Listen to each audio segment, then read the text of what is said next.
Welcome to Techie Dialogue. In today's video, we're going to show you exactly how to add Yahoo Mail to Windows 11, step by step, so you can access your emails easily right from your desktop. Now let's get started. Step 1.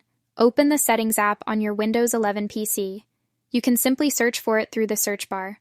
Once you open it up, look towards the left-hand side of the interface.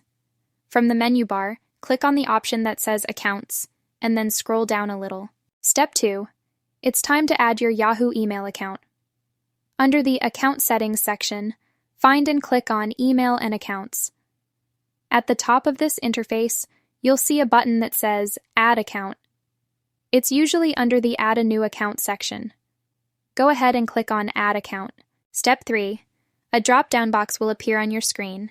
From here, you'll see several options such as Outlook, Office 365, Google, and below them, Yahoo.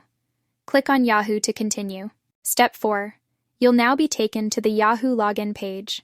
Here, type in your Yahoo username, email address, or the mobile number you used while creating your account. Once you've entered it, click on Next. On the next page, enter your Yahoo password carefully, and your Yahoo account will now be added to Windows 11. Thank you so much for watching. Don't forget to subscribe to Techie Dialogue for more easy tech tutorials.